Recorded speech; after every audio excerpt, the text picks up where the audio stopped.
মাদারীপুরের এক প্রত্যন্ত গ্রামে সেই রাতে যা ঘটেছিল তা আজও বৃদ্ধদের মুখে মুখে ফেরে। চাঁদপুরের মেঘনাঘাট থেকে 7 জনের একটি কৃষক দল পায়ে হেঁটে রওনা দিয়েছিল। তারা মৌসুমের জন্য কাজে যাচ্ছিল। আখ কাটার মৌসুম। একটি গৃহস্থের বাড়িতে কাজ পেয়েছিল তারা। দলের নেতৃত্বে ছিলেন করিম মাঝি, বয়স 50-এর কাছাকাছি, অভিজ্ঞ মানুষ। নৌকায় পার হয়ে যখন ঘাটে নামলো তখন সন্ধ্যা পেরিয়ে রাত নেমে এসেছে। ভ্যান গাড়ি নেই, নৌকাও নেই। সামনে 7-8 ঘন্টার পথ। করিম মাঝি বললেন, বসে থেকে লাভ নেই, চলো হাঁটতে থাকি, ভোরের আগেই পৌঁছে যাব। 7 জন হাঁটতে শুরু করলো। রাত তখন প্রায় 3টা। গ্রামের পর গ্রাম পেরিয়ে তারা যখন একটি মাঠের কাছে এলো তখন দূর থেকে একটি বাড়ির আলো দেখা গেল। মাঠের মাঝখান দিয়ে হাঁটা পথ, আর সেই পথের পাশে বাড়িটা। করিম মাঝি থামলেন। দেখো, ওই বাড়িতে কেউ জেগে আছে, একটু জিরিয়ে নেওয়া দরকার। যাই, বাড়ির লোককে বলি। বাড়ির উঠানে একজন বৃদ্ধ বসেছিলেন। বয়স 70 ছাড়িয়ে গেছে, হাতে হুক্কা। চাঁদের আলোয় মুখটা স্পষ্ট দেখা যাচ্ছিল। করিম মাঝি পরিচয় দিলেন। বৃদ্ধ মাথা নাড়লেন।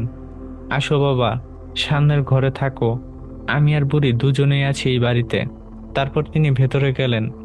কিছুক্ষণ পরে খাবার এলো। এত খাবার দেখে 7 জনই থমকে গেল।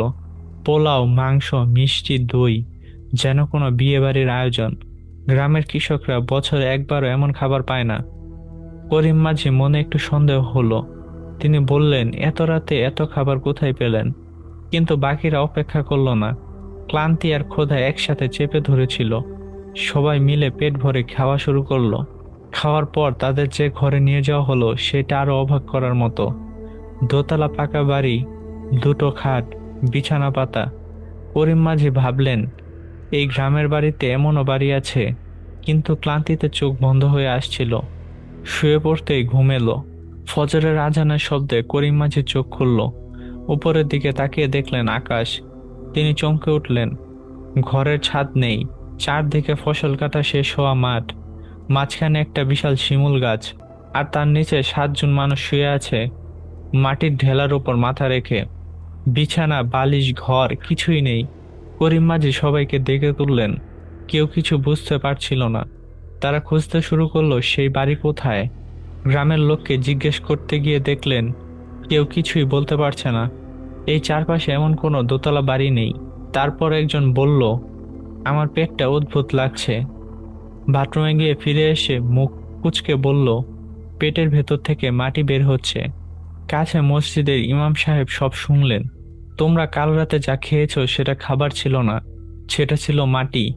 আর সেই বৃদ্ধটা, সে মানুষ ছিল না। করিম মাঝি জিজ্ঞেস করলেন, কি ছিল সে? এই অঞ্চলে একে বলে মক্কেল, জিন জাতির এক শ্রেণী। এরা রাতে পথিককে বিপথে নিয়ে যায়। ওদের পরিকল্পনা ছিল এত খাওয়ালে রাতে বাথরুমে যাওয়ার দরকার হবে।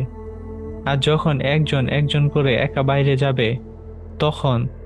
ইমাম সাহেব বাকি কথা বললেন না। করিম মাঝির শরীর ঠান্ডা হয়ে গেল। কিন্তু সে তো হয়নি। তোমাদের মাঝে একজন আছে যার গায়ে তাবিজ আছে, তাই না? সেই তাবিজের কারণে তারা তোমাদের কাছে আসতে পারেনি। ভোরের আজান হয়ে গিয়েছে দেখে পালিয়েছে। দলের সবাই একে অপরের মুখের দিকে তাকালো। পরে জানা গেল করিম মাঝির গলায় অনেক বছরের পুরনো একটি তাবিজ ছিল। মৃত্যুশয্যায় তার বাবা নিজ হাতে তাকে পরিয়ে দিয়েছিলেন। এই তাবিজই তাদের স্বয়ং মৃত্যুর হাত থেকে বাঁচিয়ে দিয়েছিল। ভিডিওটি ভালো লাগলে সাবস্ক্রাইব করে পাশে থাকতে পারেন।